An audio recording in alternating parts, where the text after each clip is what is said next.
How to install JMA cluster 3/8 inch Superflex connectors. Step 1. Prep. To begin, straighten the cable and using RD Cutter S, apply even pressure while rotating the tool around the cable to cut squarely.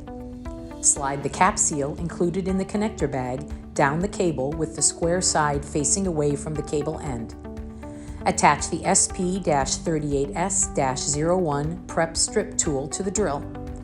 Actuate the drill to remove the jacket and expose the center conductor. Then remove the cable from the tool. Remove the coring bit that comes with the prep tool from the tool body. The bit will be marked with J for 38S cable.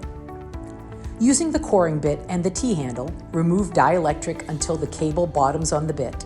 Alternately, a drill can be used in place of the T-handle on slow speed.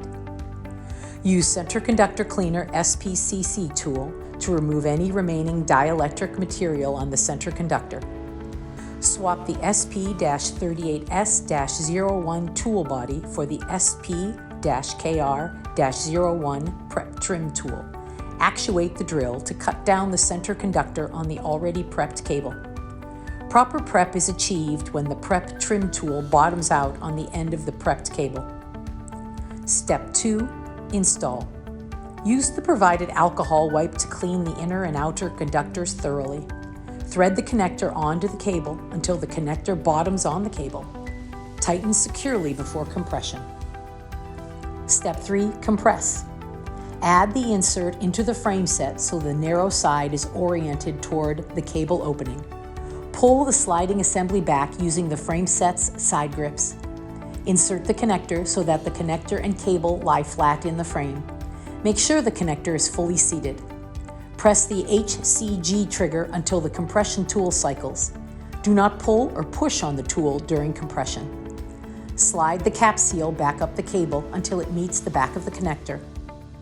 Step 4. Install in the cluster housing. Insert the connector into the cluster housing in the open slot.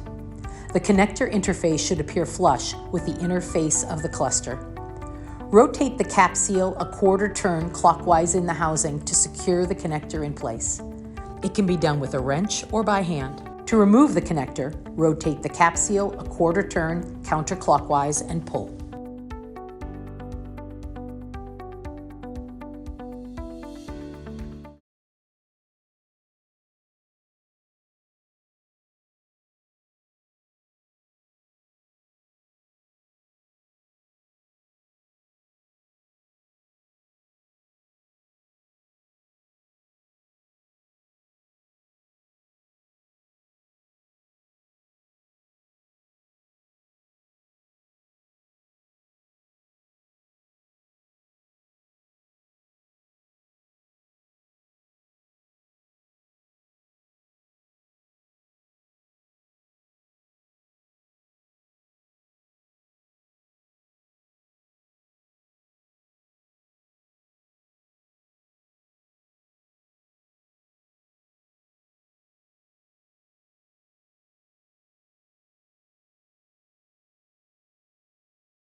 It can be done with a wrench or by hand.